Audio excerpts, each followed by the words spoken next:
Hi friends, மதிய வணக்கம். இன்னைக்கு சமையல்லாம் முடிச்சிட்டேங்க. என்னன்னு பார்த்துருவோமா?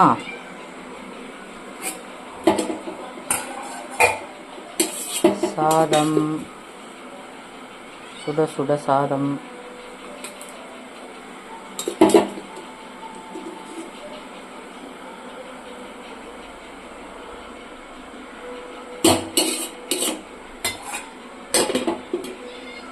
சேப்பங்கிழங்கு வறுவல் வேக வச்சுட்டு தோசைக்கல்லில் போட்டு வறுத்துருக்கேங்க. மிளகாத்தூள் சால்ட்டு போட்டு பரட்டி வச்சுட்டு ஒரு 1/2 அன் ஹவர் கழிச்சு வருங்க, நல்லாயிருக்கும். அப்பளம், அப்புறம்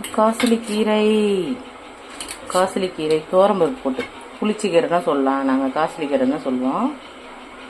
புளிச்சிக்கீரை சூப்பராக இருக்குங்க. தோரம்பருப்பு போட்டு கடையலாம், கடலப்பருப்பு போட்டு கடையலாம், நல்லாயிருக்கும்.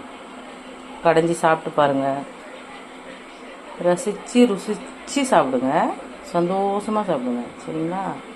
வாங்க சாப்பிடலாம். பாய்.